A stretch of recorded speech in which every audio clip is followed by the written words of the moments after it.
Hey, welcome back, friends, to Mariam's Refuge, and a special sip and learn with your sister, Great White Owl. We're counting down to the big fundraiser on July 4th. I got to shout out. We've hit over 1,000 viewers in just 3 days. That's more than I ever dreamed. So keep on liking, sharing, subscribing, and commenting.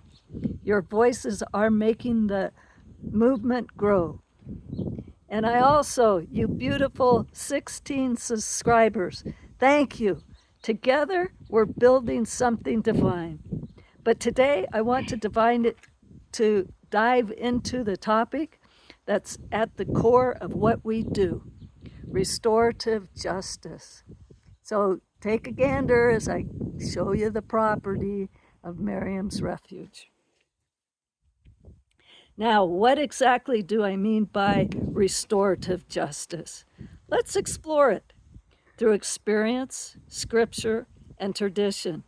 Because understanding what true justice looks like, divine justice, can unlock the chains of injustice and open the doors to reconciliation and transformation. So, what exactly is restorative justice? In its simplest form, it's about repairing harm between those who have hurt, those who have caused the hurt, and the community that it impacts. It's about accountability, yes, but it's also compassion. It's about restoring the dignity that may have been lost in the wounds of injustice. It's biblical, woven into the fabric of scripture and tradition. But don't just take my word for it.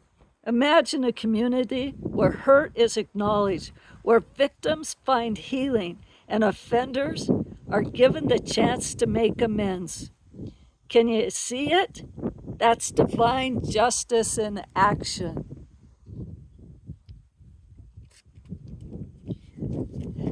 Let me share 2 quick examples from scripture and tradition. The first, the law of the city of refuge. Numbers 35, 9 through 34. In the Old Testament, God commanded the establishment of cities of refuge. These were sacred spaces where someone who committed accidental harm, say manslaughter, could find safety. It wasn't about punishment alone. It was about creating a space for healing, accountability, and restoration. This shows us that even in justice, love and mercy must be present, a divine pattern of grace.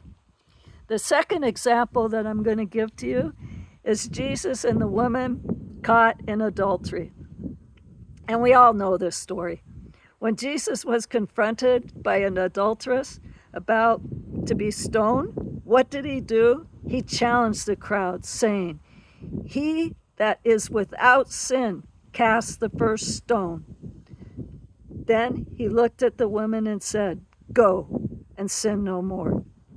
That's restorative justice instead of condemnation.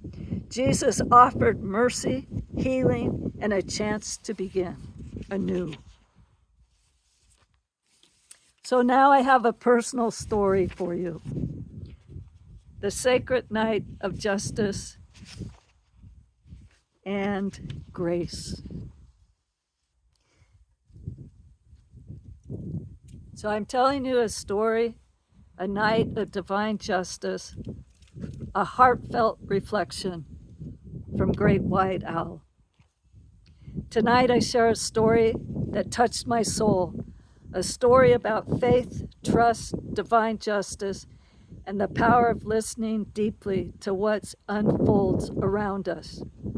Yesterday, B, one of my refugees, had come here to find clarity, peace, and perhaps redemption. He asked to stay here at Mariam's Refuge. He needed to get his head straight. right here on sacred ground. What I didn't know then was the divine lesson starting to unfold. As darkness settled over Mariam's refuge, I sat quietly on the porch, enjoying the moment of calm, when suddenly my dog, Lalita, barked abruptly and in a fierce, loud, more urgent than I've ever heard before. My heart quickened.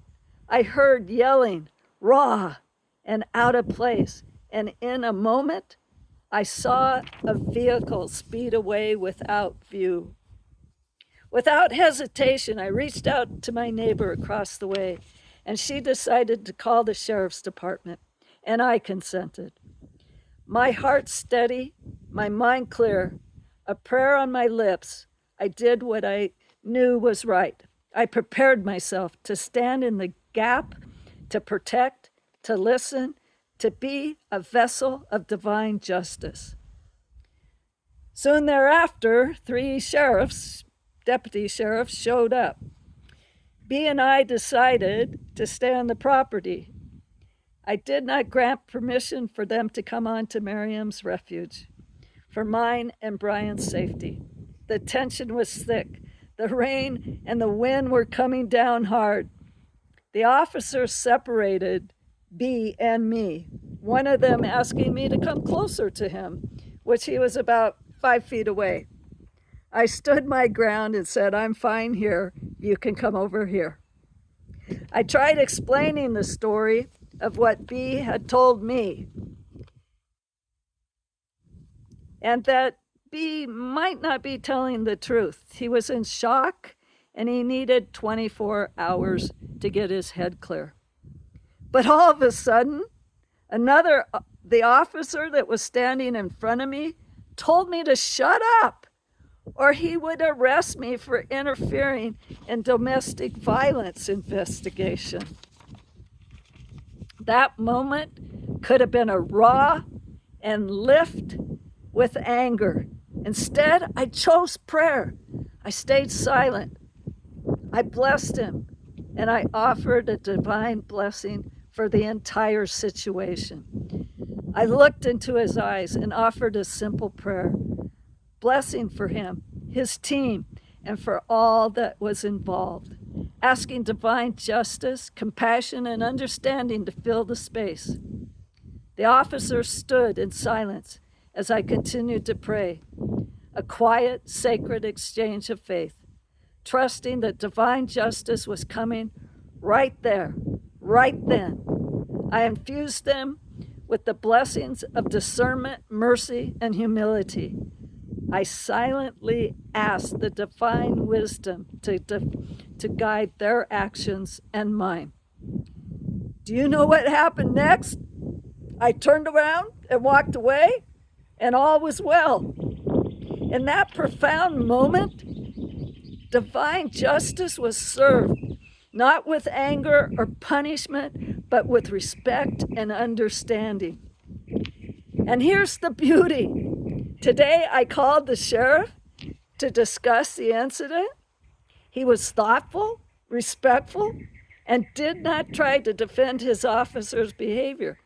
In fact, he stated that he will conduct an inquiry and take all necessary discipline actions should it be warranted. Music to my ears. At the end of the conversation, I invited him to dinner I was having with the Church of Jesus Christ Latter-day Saint missionaries. And you know what he told me? He's coming to dinner on the 23rd to see Mariam's Refuge, meet our team, and talk about healing and restoration in our community. Yes, he's coming to the divine work that can happen when we choose compassion, trust, and prayer over fear and division. Now, I want you to stop and reflect. This all started with a simple act of trust.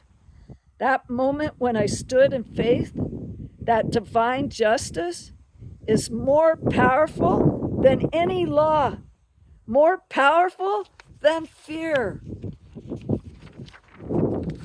This is restorative justice, not just a concept, not just a legal procedure, but divine love in action. It's love showing up where it's supposed to fit in. It's hope rising above chaos. It's faith, trust, listening instead of reacting. So I ask you today, no matter what challenge or injustice you face, you have divine authority to intervene with mercy, blessings, and trust. When you do, divine justice flows through you, transforming chaos into peace and brokenness into wholeness. Remember, your prayers, your blessings, your arrows of hope, and they can change the world, starting right where you are. Because divine justice isn't about judgment. It's about love, mercy, renewal. When you surrender control and trust the divine, you become a vehicle of the divine justice, bringing peace, restoring life, and transforming communities. So tonight, I challenge you, trust in the divine justice. Bless whatever seems broken. Stand in faith. Watch how divine love unfolds, because this greatest power in the universe is love in action. Your prayers, your blessings, your arrows of hope. And when you send them out, miracles happen. My call to action today is to take a moment to reflect.